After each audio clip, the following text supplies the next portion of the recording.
എന്നുള്ളത്. സാറ്റിസ്ഫാക്ഷന്റെ അല്ല, ട്രാൻസ്ജെൻഡേഴ്സ് ആയതുകൊണ്ട് അവരോട് എന്തും ചെയ്യാം. അത് കാരണം പറയുന്ന ഇതാണല്ലോ, ഞാൻ ഹാപ്പി ആയില്ല എന്നായിരിക്കും കാരണം പറയുക, അല്ലെങ്കിൽ വേറെ എന്തെങ്കിലും കാരണം പറയും, നിങ്ങൾ ട്രാൻസ് അല്ലേ, നിങ്ങൾക്ക് ഇങ്ങനെയല്ലേ ഫിസിക്കൽ കണ്ടീഷൻ, അതുകൊണ്ട് തരുന്നില്ല എന്ന രീതിയിൽ പറഞ്ഞേക്കാം. അപ്പം അതാ പറഞ്ഞത്, നമ്മൾ പോകുമ്പോൾ ഒരു ഇതൊക്കെ പറഞ്ഞിട്ടായിരിക്കും അവർ മിക്കപ്പോഴും പറയുന്ന ഒരു കാര്യമാണ് ഞാൻ കേട്ടിട്ടുള്ളത്, ഈ സാറ്റിസ്ഫൈഡ് ആകുന്നില്ല എന്നുള്ളത്. അപ്പൊ എനിക്ക് തോന്നുന്നില്ല കേട്ടോ അങ്ങനത്തെ ആരെക്കാളും ഒക്കെ തന്നെ ഈ പറഞ്ഞ എല്ലാരെ പോലും കഴിവുള്ള എല്ലാവരെ പോലും പറ്റുന്ന ആൾക്കാർ. ശാസ്ത്രം പറയുന്നത് മറ്റാരെക്കാളും സാറ്റിസ്ഫൈ ചെയ്യാൻ പറ്റിയിട്ടുണ്ട്. അത് എനിക്ക് ശാസ്ത്രീയമായി എനിക്കറിയില്ല കേട്ടോ, ആയിരിക്കാം. അങ്ങനെ ഈ 7ാം ക്ലാസ്സിൽ പഠിക്കുമ്പോഴല്ലേ കൂട്ടമായിട്ട് വന്നിട്ട് നമ്മൾ ഫിസിക്കലി ഒരു 8ാം ക്ലാസ് ഒക്കെ പഠിക്കുന്ന സമയത്താണ് ക്ലാസ് മുറിയിൽ 8 സ്റ്റുഡൻസിന് ഫിസിക്കലി ഒരു ഗ്യാങ് റേപ്പ് നേരിടേണ്ടി വന്നിട്ടുണ്ട്. അത് ക്ലാസ്മേറ്റ്സ് ആണോ ചെയ്തത്? ആ ക്ലാസ്മേറ്റ്സ് ആണ്. റിയാക്ട് ചെയ്തില്ലേ ആ സമയത്ത്? 8 പേരെ അടുത്ത് ഒരു മാൻ പവർ എന്നല്ല, നമുക്ക് പറ്റില്ല, ഒരു ഫിസിക്കൽ പവർ എനിക്ക് ഉണ്ടായിരുന്നില്ല അവരെ റിയാക്ട് ചെയ്യാൻ. കരയുന്നു, നിലവിളിക്കുന്നു, അതൊക്കെ എനിക്ക് നല്ല ഓർമ്മയുണ്ട്. ആ ദിവസം എനിക്ക് ഇപ്പോഴും ഓർമ്മയുണ്ട്. എൻ്റെ ബാഗൊക്കെ ഇങ്ങനെ തറയിൽ നിന്ന് വീഴുന്നതും എൻ്റെ ഡ്രസ്സ് ഇങ്ങനെ ഊരുന്നതൊക്കെ എനിക്ക് നല്ല ഓർമ്മയുണ്ട് ആ ദിവസം. ഞാൻ ഒരിടത്തും ആ വിദ്യാർത്ഥികളുടെ പേരൊന്നും പറയാൻ ഒരിക്കലും ആഗ്രഹിക്കുന്നില്ല. തെറ്റുകൾ ചെയ്യപ്പെട്ടിട്ടുണ്ട്, തിരുത്തപ്പെടുക തന്നെ ചെയ്യും എന്നാണ് ഞാൻ വിശ്വസിക്കുന്നത്. ക്ഷമയൊക്കെ ചോദിച്ചിട്ടുണ്ട് അതിന് ശേഷം, മീൻസ് ഇപ്പം ഒന്നുമില്ല, റീസെന്റ് അതൊക്കെ ക്ഷമ ചോദിച്ചിട്ടുണ്ട് ആൾക്കാർ. എങ്കിലും മറക്കാൻ പറ്റാത്തൊരു ദിവസം തന്നെയായിരുന്നു അതെന്നുള്ളതാണ്. ഇപ്പൊ ടീച്ചേഴ്സിന്റെ അടുത്ത് ചെന്ന് ഈ ഞാൻ അതിന് മുൻപ് തന്നെ ടീച്ചേഴ്സിന്റെ അടുത്ത് പല കാര്യങ്ങളും പറഞ്ഞപ്പോൾ എനിക്ക് പോസിറ്റീവ് സാധനം കിട്ടാത്തതുകൊണ്ട് തന്നെ ഞാൻ പറഞ്ഞിട്ടില്ല എന്നുള്ളതാണ്. ഈ ഇൻസിഡന്റിനെ പറ്റി പറഞ്ഞിട്ടില്ല. വീട്ടിലും പറഞ്ഞിട്ടില്ല. ഞാനൊരു 2 ആഴ്ചയോളം ഞാൻ ട്രോമയിലായിരുന്നു. ട്രോമ കാണിക്കാൻ പറ്റില്ലല്ലോ നമുക്ക് ഒരിക്കലും. അത് ഈ പറയുന്ന ഒരു 13-14 വയസ്സിലല്ലേ സംഭവിക്കുന്നത്. ഇപ്പൊ സ്കൂളിലൊക്കെ പോയിട്ട് അല്ലെങ്കിൽ ഒരു വേദികളിലൊക്കെ പോയിട്ട് പ്രസംഗിക്കുന്ന ആളല്ലേ, അപ്പം പറയാറുണ്ടോ അതായത് ടീച്ചേഴ്സിന്റെ ഈ? നിരന്തരം പറയാറുണ്ട് ഞാൻ ടീച്ചേഴ്സിന്. കാരണം നമുക്ക് ക്ലാസ് മുറിക്കകത്ത് ഭയങ്കര നാളത്തെ സൊസൈറ്റി ഉണ്ടാക്കാൻ പറ്റുന്നുള്ളത് വലിയ സത്യമാണ്. അപ്പോൾ ക്ലാസ് മുറിയിൽ ഇരിക്കുന്ന കുട്ടികളടുത്ത് പറഞ്ഞ് പഠിപ്പിക്കേണ്ടത് അധ്യാപകരാണ്. നമ്മൾ അധ്യാപകർക്ക് ഇത്തരം വിഷയങ്ങളെ പറ്റി ധാരണ ഇല്ല എന്നുള്ളതാണ് വേറൊരു സങ്കടം. നമ്മൾ ഇതിനൊക്കെ ഏറ്റവും യൂസ്ഫുൾ ആകുന്ന ഒരു കാര്യം സെക്സ് എഡ്യൂക്കേഷൻ കൊടുക്കുക എന്നുള്ളതാണ്. അത് വിദ്യാർത്ഥികൾക്ക് കൊടുക്കുന്നതിന് മുൻപ് അധ്യാപകർക്ക് കൊടുക്കണം എന്നുള്ളതാണ്. അധ്യാപകർക്ക് പറഞ്ഞു കൊടുക്കണം എന്താണ് എന്നുള്ളത്, എന്താണ് ഈ ബാഡ് ടച്ചും ഗുഡ് ടച്ചും, ഇല്ല എന്താണ് സെക്സ്, എന്താണ് ജെൻഡർ, സെക്ഷുവാലിറ്റി ഒക്കെ പറഞ്ഞ് പഠിപ്പിക്കണം. അങ്ങനെ പറഞ്ഞ് പഠിപ്പിക്കുകയാണെങ്കിൽ ഒരു പക്ഷെ തിരുത്തപ്പെടാം. എങ്കിലും അധ്യാപകർ മനസ്സിലാക്കേണ്ട ഒരു കാര്യമുണ്ട്, വിദ്യാർത്ഥികളാണ് അവര്, ആണല്ല പെണ്ണല്ല, അതിനപ്പുറത്തേക്ക് അവർ വിദ്യാർത്ഥികളാണ്, അവർ മനുഷ്യരാണ്. അവർക്ക് എന്തെങ്കിലും ഉപദ്രവം ഏൽക്കുമ്പോൾ അത് മറ്റുള്ളവരെ അതെങ്ങനെ റിയാക്ട് ചെയ്യണം എന്നുള്ള കൃത്യമായുള്ള ബോധം ഉണ്ടാവണം. അതിന് ജെൻഡർ നോക്കുന്നത് ഭയങ്കര ബുദ്ധിമുട്ടാണ്. ഇത് എനിക്ക് മാത്രം സംഭവിച്ച വിഷയങ്ങളൊന്നും അല്ല, പലർക്കും സംഭവിച്ചിട്ടുണ്ട് എന്നുള്ളതാണ്. ഞാൻ ചോദിക്കട്ടെ, ഇപ്പോൾ നമ്മളിപ്പോൾ കുറച്ച് ഫെമിനിൻ ആയിട്ടുള്ള ഒരു നടത്തം ഉണ്ടെങ്കിൽ, അല്ലെങ്കിൽ ഫെമിനിൻ ആയിട്ട് നമ്മൾ സംസാരിക്കുന്നുണ്ടെങ്കിൽ, ഈ പറയുന്ന നാട്ടുകാർ ആയിട്ടുള്ള കുറെ വൃത്തികെട്ടന്മാരെ നമ്മുടെ ചൂഷണം ചെയ്യാൻ താല്പര്യമുണ്ട്, സാധ്യതയുണ്ട്.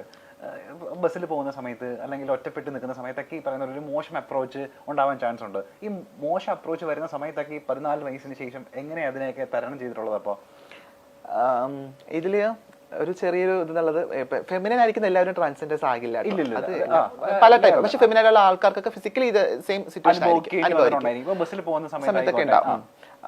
ഞാൻ സോഷ്യൽ മനുഷ്യനായിരുന്നില്ല ആ സമയത്ത്. ഞാൻ വീട് അത് നടന്നു പോകുന്നത്. അപ്പൊ എനിക്ക് ഈ ബസ്സിൽ ഞാൻ ആദ്യമായിട്ട് കയറുന്നത് ഐ തിങ്ക് ഒരു +2 പഠിക്കുന്ന സമയത്താണ് തോന്നുന്നു. എനിക്ക് അതിന് മുന്നേ ഞാൻ ബസ്സിൽ കയറിയിട്ടില്ല. ഞാൻ വിവാഹങ്ങളിൽ, മരണങ്ങളിൽ, പൊതുചടങ്ങുകളിൽ, പബ്ലിക് കൂടുന്ന ഗ്യാതറിംഗ് സ്പേസുകളിലൊന്നും പങ്കെടുക്കില്ല. പ്രത്യേകിച്ച് ഫാമിലി ഗ്യാതറിംഗിലൊന്നും പങ്കെടുക്കില്ല. പങ്കെടുത്ത ഞാനാകും അവിടുത്തെ ഒരു വലിയ ടോപ്പിക് എന്നുള്ളത് നല്ല ബോധമുണ്ട്. അപ്പം കളിയാക്കാനും ആൾക്കാർക്കൊക്കെ എന്തെങ്കിലുമൊക്കെ ചെയ്യാൻ. പക്ഷെ എന്നും പറഞ്ഞ് എനിക്ക് അങ്ങനത്തെ മോശം അനുഭവം ഇല്ലായികയില്ല.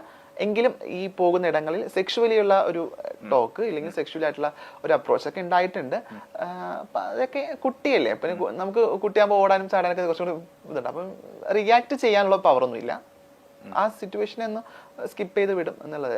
ഒരിടത്തും ഒരു പരാതിയും പറയാത്ത ആൾക്കാരാ.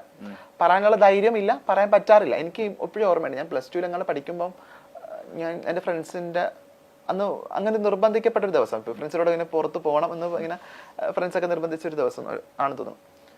അപ്പം ഇങ്ങനെ പോയ സമയത്ത് എന്നൊരു ആളിങ്ങനെ ഈ പറഞ്ഞ സെക്ഷുവലി ഇങ്ങനെ സംസാരിച്ചു. ഇയാൾ ഭയങ്കര ഫെമിനൈൻ അല്ലേ, മറ്റേതൊക്കെ ആയിരിക്കും, മറ്റൊരു വേർഡ് യൂസ് ചെയ്ത് മറ്റേതായിരിക്കും, ഇങ്ങനെ കിട്ടുമോ എന്ന രീതിയിലൊക്കെ. അപ്പൊ ഞാൻ ഇത്രയും ഫ്രണ്ട്സിൻ്റെ ഇടയിൽ നിൽക്കുക. അപ്പൊ നമ്മൾ എന്താ ചെയ്യുക, ഫ്രണ്ട്സ് അപ്പം നമ്മളെ സപ്പോർട്ട് ചെയ്യുന്നു നമ്മൾ കരുതും. അവിടെ അതല്ല സംഭവിച്ചത് എന്നുള്ളതാണ്.